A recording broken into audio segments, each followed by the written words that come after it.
We're all here to ensure our own success. That's what got the human race where it is. We're inherently selfish creatures. And that's okay. Our selfishness is what perpetuates our growth. Selfishness is hardwired into our brains to ensure that we have enough food so that we won't starve, so that we can feed our families, and so that we will have long, healthy bloodlines. Selfishness has motivated humankind to build and destroy and rebuild empires over the course of millennia. At the end of the day, everybody's really only worried about themselves. So when you're wondering, how the heck do I get ahead in life? It's a natural response to look inward. You might wonder, what do I have to do to get a better paycheck? What do I have to do to get people to like me more? I work out, I dress better, I read books, I make people laugh, and yet nothing's changed. The trick is, in order for you to become more successful, you need to shift your focus from the needs of yourself to the needs of others. I know it sounds antithetical to the track I've been on, but let me explain. When you want to become successful, this is the time when you have to look to others and ask, what can I do to create value for them? That's the core idea, creating value. If you create value, you'll be known as a valuable person. You need to put yourself in the shoes of others and ask, what can I do to make their lives easier? People will always notice when you create value for them. Like I was saying before, we're selfish, and out of necessity, we expend as little energy as possible. But if you can make life easier for someone else, that will be noticed. People don't forget when you've given them something that they like. And that's the definition of value in the context of creating value. Value is the perceived benefit. Value can be anything positive for someone, anything beneficial. Our basic needs, food, water, shelter, we value those things very highly. Humans value emotion too, and we put a high value on things like love and belonging and social interaction. When anybody decides to do anything, they're actually running a cost-benefit analysis on the value that will result from their actions. Harvard Business Review identified 30 separate elements of value spread over 4 needs: functional, emotional, life-changing, and social impact. You can drill down and get really into the nitty-gritty of each value element, but at their core, they're all various types of a perceived benefit for someone. You watching YouTube right now is an exchange of time for value. You're watching this video in return for the value it's giving you.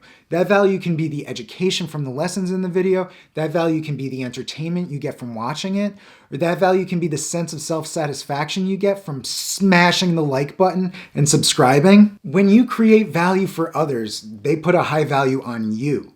You use your value to earn more money and to put yourself in the life that you want to live. There's an Elon Musk quote where he said, "You are paid in direct proportion to the problems you solve." And that is absolutely the case.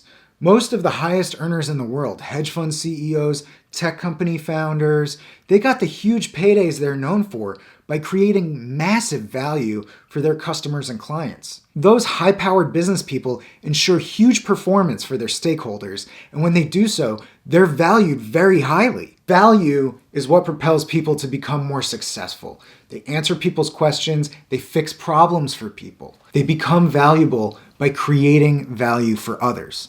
That's the core of today's video. My name is Ross, and today I'm going to tell you what I've read about how you can become more successful by creating value for yourself. I got the idea for this video from Molly's Game. Molly's Game is a memoir written by Molly Bloom known as the Poker Princess. She started a hyper-exclusive underground poker game at the Viper Room in Hollywood that had a guest list that included Tobey Maguire, Leonardo DiCaprio, and Ben Affleck, among other celebrities and directors and musicians, business people, and real estate magnates. Now, the book was published in 2014 and was the source material for the 2017 movie of the same name, starring Jessica Chastain as Molly. The movie and the book are just a lot of fun. It's very escapist, and it's so seductive to hear about these long poker nights with incredibly high stakes. You know, some of the games that Molly ran got up to more than $1 million per hand. But what I love so much about this story is Molly's entrepreneurial vision that turned it from just a poker game to Molly's Game. Throughout the book, Molly explains to the reader how she analyzed all of her major business decisions, and she really spells out how she became successful and entered the world of the Hollywood elite by creating value for the players in the game. Molly's Game is really an excellent chance for us to see in action how creating value can improve your situation massively. In the beginning of the story, we learn that Molly Bloom was an assistant for Darren Feinstein. He was a partner in a Los Angeles real estate development company. Feinstein was this brash businessman who ran in an elite circle. One day, Feinstein asked Molly to set up a poker game in the Viper Room and invite the players. When Molly realized the status of the players coming to the game, she saw an opportunity to rub elbows with the elite. She wanted to be a part of that scene, not just an accessory to it. So she started off very simply by improving herself as much as she could. Molly didn't know anything about poker, so she started by researching the game as much as she could to learn everything about the rules and the culture behind the game. Now, she's just an assistant setting up a poker night for her boss, but she goes above his requested demands and adds value to the game. She brings food for the players, she learns everybody's drink order and has it ready and waiting for them when they get to the Viper Room. She made a playlist to put on to get everybody in the right mood to gamble, and she greets each player by name at the door when they arrive.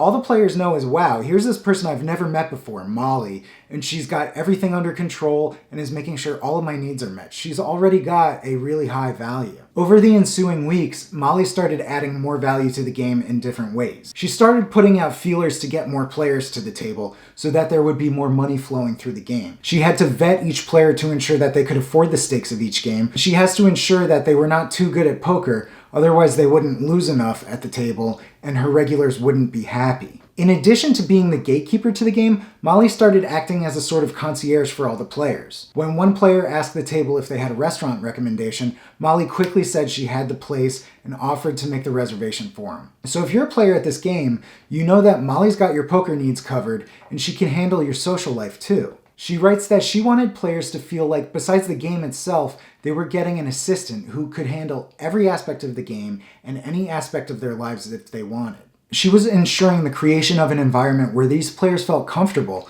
and as though all of their needs were met. Throughout this process, Molly was learning as much as she could, and not just about poker, but about her players, and how to add more value for them. Molly's goal was to become irreplaceable for these players, and that's my favorite quote from the book. Molly walks us through her thought process of being new to this ultra-elite social scene and realizes her only way to stay here was to create value for the people in it.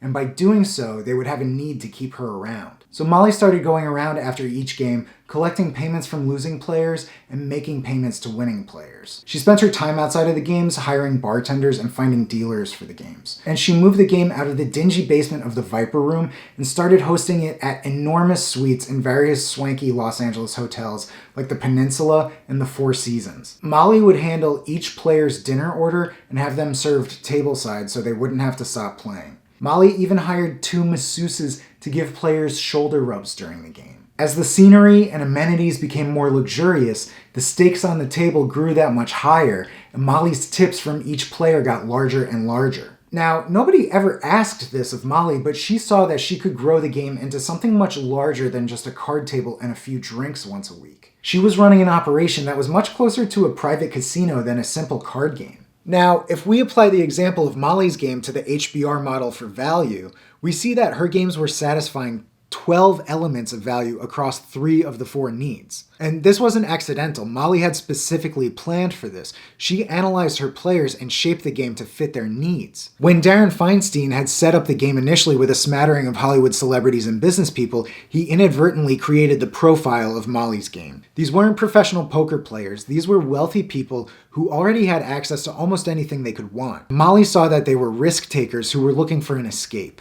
These players had success in their careers by taking risks, and now that they were at the tops of their industries, they were looking for excitement in other forms. Molly's game was that excitement. Molly's game wasn't just a poker game, it was a social club, an elite networking circle that came with a world-class concierge with access to an unparalleled team able to satisfy any request. It was the escape that these players were looking for. They were very famous people, and around Molly's poker table, they could become a regular person and fraternize with the group, and Molly would make sure that she took care of anything they could conceivably wish for. It was a massive success because Molly was satisfying so many elements of value for these players. And word spread. Molly's game was the hottest ticket in Los Angeles, and they could only have up to 10 players at the table. Molly's phone filled up with contact information for celebrities and business people who were just on the waiting list. They were just dying to get into the game that they couldn't get into. Molly became the woman to know in Hollywood. Now, when Molly realized just how enormous the demand was for her game, she saw that her business model could exist in other markets.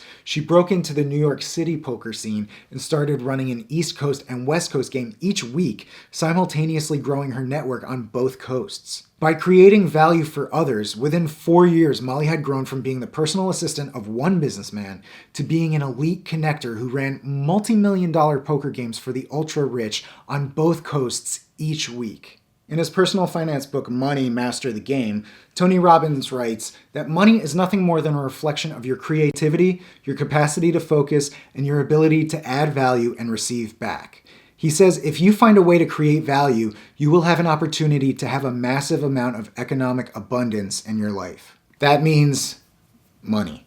Tony drew much of his message from the teachings of Jim Rohn, who was an earlier American self-development speaker. Jim explained that we get paid for bringing value to the marketplace. Somebody may say, no, I get paid for my time. I get paid by the hour. But really, you're getting paid for the value you put into that hour. If you truly got paid for your time, you could stay home and still get paid. But that's not the case. So Jim Rohn asks if it's possible to bring twice as much value in the same amount of time. 3 times as much value in the same amount of time. He says, sure, of course you can do that. He says that you increase value by developing yourself and increasing your skills. And Molly's story exemplifies Jim's methods for success. I love how in the book, Molly frequently takes the reader through her thought process for creating value. She examines her surroundings to find opportunity and satisfy any unmet demands. Like I said, my favorite line in the book is that she realized she needed to be irreplaceable. And like Jim Rohn taught, Molly improved herself. She learned everything she could about poker and the Los Angeles social scene in order to satisfy the needs of her players. She learned all of their likes and dislikes and crafted a game to satisfy any wish they could have. In an article by Seth Kahan, Fast Company identified 3 ways to create value. Those are new value, more value, or better value. We could see that new value was the creation of Molly's game. Where there wasn't a weekly poker game for the elite, Molly created one. Then we see that Molly added more value to the game over time. What was originally a poker game and a club became a concierge service with 5-star catering and tableside massages. The buy-ins for the games hadn't increased, so the players weren't paying any extra in opportunity cost, but they were getting more value. And finally, for better value, we see that Molly not only expanded the scope of the game over time, but improved it. The basement of the Viper Room turned into a suite at the Four Seasons.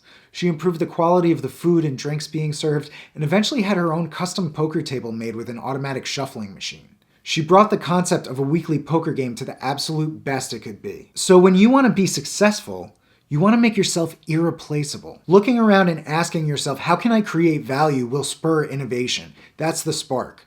When you analyze your life to see opportunities to create value for others, you will be growing that list of ways to make yourself irreplaceable. If you're already providing value, is there a way you can improve it? Can you add more value or make it better value? How can you ensure that the people depending on you value you as highly as possible? You need to profile the people around you the same way that Molly profiled her players. What do they have and what do they truly want? You know, they say they want a poker game, but really there's more to it. Once you figure out that true demand, you can learn the skills to satisfy it, and in doing so, increase your value and become irreplaceable. If you enjoy this, please click like and subscribe. Leave a comment below. It really helps the channel grow. Thank you so much. If you would like to talk about the video or creating value or about the book or the movie Molly's Game, please leave a comment below. Feel free to check me out on Instagram for more of my thoughts about business or success or self-improvement. Thanks for watching, and I'll see you in the next video.